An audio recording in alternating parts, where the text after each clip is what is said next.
ಸ್ನೇಹಿತರ, welcome back to Mahi masters YouTube channel. ನಾನು ನಿಮ್ಮ ಮಹಿಗೌಡ ಮಾತಾಡ್ತಿರೋದು. ಇವತ್ತಿನ ಈ ವಿಡಿಯೋದಲ್ಲಿ KCET 2026 ರಿಲೇಟೆಡ್ 2 ಅಪ್ಡೇಟ್ಸನ್ನು ಕೊಡ್ತೀನಿ. ಒಂದು ಲಾಸ್ಟ್ ಡೇಟ್ ಬಗ್ಗೆ ಅಪ್ಡೇಟನ್ನು ಕೇಳ್ತಿದ್ದೀರಾ, KCET ಅಪ್ಲಿಕೇಶನ್ಗೆ ಲಾಸ್ಟ್ ಡೇಟ್ ಬಗ್ಗೆ, ಆ್ಯಂಡ್ ಹಾಗೇನು ಡಾಕ್ಯುಮೆಂಟ್ ವೆರಿಫಿಕೇಷನ್ ಕುರಿತು ಒಂದಿಷ್ಟು ಡೌಟ್ಸನ್ನು ಕೇಳ್ತಿದ್ದೀರಾ. ಎಲ್ಲದ್ರ ಬಗ್ಗೆನೂ ಅಪ್ಡೇಟ್ ಮಾಡ್ತಾ ಹೋಗ್ತೀನಿ. ವಿಡಿಯೋನ ಕಂಪ್ಲೀಟಾಗಿ ವಾಚ್ ಮಾಡಿ, ಆ್ಯಂಡ್ ಹಾಗೇನು ಚಾನಲ್ಗೆ ಲೈಕ್ ಸಬ್ಸ್ಕ್ರೈಬನ್ನು ಮಾಡ್ಕೊಳ್ಳಿ. ನೋಡಿ, KCETಗೆ ಅಪ್ಲೈ ಮಾಡೋದಕ್ಕೆ ಈಗಾಗಲೇ ಲಾಸ್ಟ್ ಡೇಟ್ ಬಂದುಬಿಟ್ಟು KEA ಕಡೆಯಿಂದನೇ ಅನೌನ್ಸ್ ಆದರೆ ಮಾಡಿದ್ದಾರೆ. ಸೊ ನಾನು ನಿಮ್ಗೆ ಇಲ್ಲೇ ಲೈವಲ್ಲೇ ತೋರಿಸ್ಕೊಡ್ತೀನಿ ಯಾವ ಡೇಟು ಏನು ಅಂತ ಹೇಳ್ಬಿಟ್ಟು.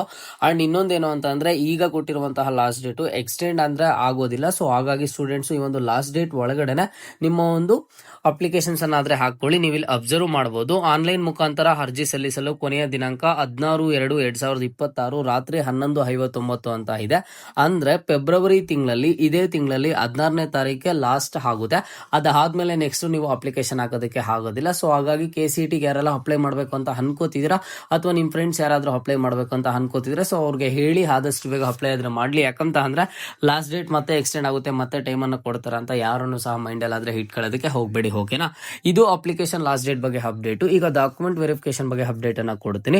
ಸೊ ನಿಮ್ಗೆಲ್ಲ ಗೊತ್ತಿರೋ ಹಾಗೆ ನಾನು ಸಾಕಷ್ಟು ವಿಡಿಯೋಸ್ ಅಲ್ಲಿ ತಿಳಿಸ್ಕೊಟ್ಟಿದ್ದೀನಿ. ಡಾಕ್ಯುಮೆಂಟ್ ವೆರಿಫಿಕೇಶನ್ ನಿಮ್ಗೆ ಯಾವುದೇ ತರದ ಆಫ್ಲೈನ್ ಅಲ್ಲಿ ಇರೋದಿಲ್ಲ, ಅಥವಾ ನೀವು KEA ಆಫೀಸ್ಗಾಗ್ಲಿ, ಇಲ್ಲ ಅಂತಂದ್ರೆ ಈಗ ಕ್ಲಾಸ್ ಎ ವಿದ್ಯಾರ್ಥಿಗಳ ಬಗ್ಗೆ ಮಾತನಾಡೋದಾದ್ರೆ, ಇಲ್ಲ ಅಂತಂದ್ರೆ ಬೇರೆ ಕಡೆ ಹೋಗಿ ಡಾಕ್ಯುಮೆಂಟ್ ವೆರಿಫಿಕೇಶನ್ ಮಾಡುವಂತಹ ಅವಶ್ಯಕತೆ ಇರೋದಿಲ್ಲ.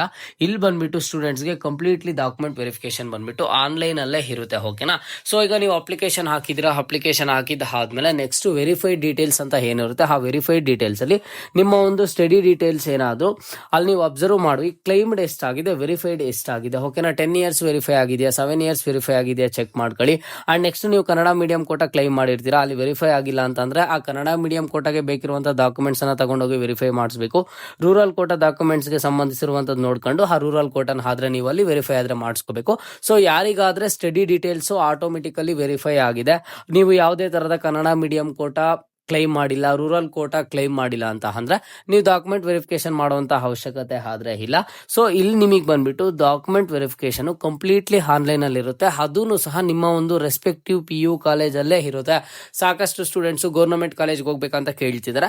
ಸೊ ನಿಮ್ಮ ರೆಸ್ಪೆಕ್ಟಿವ್ PU ಕಾಲೇಜಲ್ಲಿ ಕೇಳ್ತೀರಾ, ಸರ್ ನಂದು ಈ ರೀತಿ ಕ್ಲೈಮ್ಡ್ ಆಗಿದೆ, ವೆರಿಫೈ ಆಗಿಲ್ಲ, ವೆರಿಫೈ ಮಾಡ್ಕೊಡಿ ಅಂತ ಹೇಳ್ಬಿಟ್ಟು.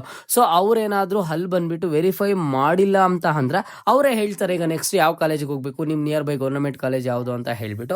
ಸೊ ಹಾಗಾಗಿ ನೋಡ್ಕೊಳ್ಳಿ, ನಾನು ನಿಮ್ಗೆ ಮತ್ತೆ ಹೇಳ್ತಿದ್ದೀನಿ. ಸೊ ಸಿಂಪಲ್ ಏನು ಅಂತ ಅಂದ್ರೆ, ನೀವು ಅಲ್ಲಿ ಯಾವ್ದಕ್ಕೆಲ್ಲ ಅಪ್ಲೈ ಮಾಡಿರ್ತೀರ ಅಪ್ಲಿಕೇಶನ್ ಅಲ್ಲೇ ಗೊತ್ತಾಗಿರುತ್ತಲ್ವಾ. ಇಲ್ಲಿ ಕ್ಲೈಮ್ಡ್ ಬಂದ್ಬಿಟ್ಟು ಯಾವ್ದು ಕ್ಲೈಮ್ ಆಗಿದೆ ಎಸ್ ಅಂತ ಇದೆ, ವೆರಿಫೈಡ್ ನೋ ಅಂತ ಇದ್ರೆ ಅವಾಗ ಹೋಗ್ಬಿಟ್ಟು ಅದನ್ನ ವೆರಿಫೈ ಮಾಡಿಸ್ಬೇಕು. ನೀವು ಯಾವ್ದನ್ನ ಕ್ಲೈಮ್ ಮಾಡಿರ್ತೀರೋ ಅದು ವೆರಿಫೈ ಆಗಿಲ್ಲ ಅಂತಂದ್ರೆ ಅದಕ್ಕೆ ಬೇಕಿರುವಂತ ಡಾಕ್ಯುಮೆಂಟ್ಸ್ ಅನ್ನ ತಗೊಂಡೋಗಿ ನಿಮ್ಮ ಒಂದು ರೆಸ್ಪೆಕ್ಟಿವ್ PU ಕಾಲೇಜಲ್ಲೇ ವೆರಿಫಿಕೇಶನ್ ಆದ್ರೆ ಮಾಡಿಸ್ಕೋಬೇಕಾಗುತ್ತೆ. ಇದಕ್ಕೆ ಲಾಸ್ಟ್ ಡೇಟ್ ಏನು ಅಂತ ಅಂದ್ರೆ, ಆಯಾ ಕಾಲೇಜಿನಲ್ಲಿ ಕ್ಲೇಮ್ಸ್ ಮಾಡಿರುವ ಎಲ್ಲಾ ಮೂಲ ದಾಖಲೆಗಳನ್ನು ಒಂದು ಸೆಟ್ ಜೆರಾಕ್ಸ್ ಪ್ರತಿಗಳೊಂದಿಗೆ ಪ್ರಾಂಶುಪಾಲರಿಗೆ ಸಲ್ಲಿಸುವುದು ಅಂತ ಹೇಳಿದ್ದಾರೆ. ಸೊ ಇದು ಬಂದ್ಬಿಟ್ಟು ನಿಮ್ಗೆ 20ನೇ ತಾರೀಕಿಂದ ಅಂದ್ರೆ ಜನವರಿ 20ನೇ ತಾರೀಕಿಂದ ಫೆಬ್ರವರಿ 20ನೇ ತಾರೀಕುವರೆಗೂ ಟೈಮ್ ಇದೆ. ಸೊ ಟೈಮ್ ಬಂದ್ಬಿಟ್ಟು ನಿಮ್ಗೆ ಕಾಲಾವಕಾಶ ಇದೆ. ಸೊ ಹಾಗಾಗಿ ನೀವು ಏನ್ ಮಾಡ್ತೀರಾ ಅಂತಂದ್ರೆ, ಹೋಗಿ ಒಂದು ವೆರಿಫೈ ಏನಾದ್ರೆ ಮಾಡಿಸ್ಕೊಳ್ಳಿ. ನಿಮಗೆ ಅಲ್ಲಿಗೂ ಗೊತ್ತಾಗ್ಲಿಲ್ವಾ ನಾನು ಏನ್ ಮಾಡ್ಬೇಕೇನು ಅಂತ ಹೇಳ್ಬಿಟ್ಟು, ನಿಮ್ಮ ರೆಸ್ಪೆಕ್ಟಿವ್ PU ಕಾಲೇಜ್ ಅಲ್ವಾ, ನಿಮ್ ಟೀಚರ್ಸಿಗೆ ಚೆನ್ನಾಗಿ ಗೊತ್ತಿರುತ್ತೆ. ನಿಮ್ಮ ಅಪ್ಲಿಕೇಶನ್ ಒಂದ್ಸಲಿ ತಗೊಂಡೋಗಿ ತೋರಿಸಿ, ಸರ್ ನಾನು ಏನ್ ಡಾಕ್ಯುಮೆಂಟ್ಸ್ ತಗೋಬರ್ಬೇಕು, ಏನ್ ವೆರಿಫಿಕೇಶನ್ ಮಾಡಿಸ್ಬೇಕು ಅಂತ ಕೇಳಿ ಅವರೇನೆ ನೀಟಾಗಿ ಹೇಳ್ತಾರೆ. ಬಟ್ ಕಂಪಲ್ಸರಿ ನೀವು ಮಾಡ್ಬೇಕಿರುವಂತಹ ಥಿಂಗ್ ಏನು ಅಂತ ಅಂದ್ರೆ, ವೆರಿಫಿಕೇಶನ್ ಈಸ್ ಕಂಪಲ್ಸರಿ. ಓಕೆನಾ? ಯಾಕಂತ ಅಂದ್ರೆ ವೆರಿಫಿಕೇಶನ್ ಆದ್ಮೇಲೆ ನೆಕ್ಸ್ಟ್ ನಿಮ್ಗೆ ಒಂದು ವೆರಿಫಿಕೇಶನ್ ಸ್ಲಿಪ್ ಅಂತ ಬರುತ್ತೆ, KEA ವೆಬ್ಸೈಟ್ ಅಲ್ಲೇ ಕೊಡ್ತಾರೆ. ಅವಾಗ ನಾನು ನಿಮ್ಗೆ ಅಪ್ಡೇಟ್ ಮಾಡಿ ತಿಳಿಸ್ಕೊಡ್ತೀನಿ. ಓಕೆನಾ? ಸೊ KCET 2026 ವಿದ್ಯಾರ್ಥಿಗಳಿಗೆ ಲಾಸ್ಟ್ ಡೇಟ್ ಬಗ್ಗೆ, ಡಾಕ್ಯುಮೆಂಟ್ ವೆರಿಫಿಕೇಶನ್ ಬಗ್ಗೆ ಇನ್ನೂ ಏನಾದರೂ ಡೌಟ್ ಇದ್ರೆ ಕಮೆಂಟ್ ಬಾಕ್ಸ್ ಮುಖಾಂತರ ಕಮೆಂಟ್ ಅನ್ನ ಮಾಡಿ. ನಮ್ಮ ಒಂದು ಚಾನಲ್ಗೆ ಈಗ ಲೈಕ್ ಸಬ್ಸ್ಕ್ರೈಬ್ ಮಾಡ್ಕೊಂಡಿದ್ದೀರಾ ಅಂತ ಅಂದ್ರೆ, ನೆಕ್ಸ್ಟ್ ಆಫ್ಟರ್ KCET ಅಪ್ಲಿಕೇಶನ್ ನಿಮ್ಗೆ ಎಕ್ಸಾಮ್ ಯಾವಾಗ, ಅಂಡ್ ನೆಕ್ಸ್ಟ್ ಬಂದ್ಬಿಟ್ಟು ಒಂದು ಇಂಪಾರ್ಟೆಂಟ್ ಕೌನ್ಸಿಲಿಂಗು, ನಿಮಗೆ ಬಂದಿರುವಂತಹ ರ್ಯಾಂಕಿಂಗ್ ಅನ್ನು ಯೂಸ್ ಮಾಡ್ಕೊಂಡು ನೀವು ಅನ್ಕೊಂಡಿರುವಂತಹ ಕಾಲೇಜಲ್ಲಿ ಯಾವ ರೀತಿ ಸೀಟ್ ಅನ್ನ ಪಡ್ಕೋಬೇಕು ಏನು ಅಂತ ಹೇಳ್ಬಿಟ್ಟು ನಾನು ಖಂಡಿತವಾಗ್ಲೂ ಅಪ್ಡೇಟ್ಸ್ ಅನ್ನ ಮಾಡ್ತಾ ಇರ್ತೀನಿ. ಸತತವಾಗಿ 3 ರಿಂದ 4 ವರ್ಷದಿಂದ ಸ್ಟೂಡೆಂಟ್ಸ್ಗೆ ಅಪ್ಡೇಟ್ಸ್ ಕೊಡ್ತಿದ್ದೀನಿ.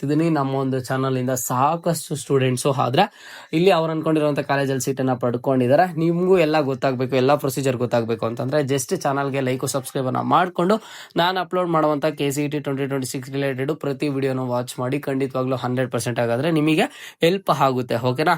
ಇದು ಇವತ್ತಿನ ಮಾಹಿತಿ ಆಗಿತ್ತು. ಮುಂದೆ ಎಲ್ಲ ರೀತಿಯ ಹೆಚ್ಚಿನ ಅಪ್ಡೇಟ್ಸ್ ಜೊತೆಗೆ ಸಿಗ್ತಾ ಇರೋಣ. ಅಲ್ಲಿಯ ತನಕ take care and keep watching Mahi masters for more updates.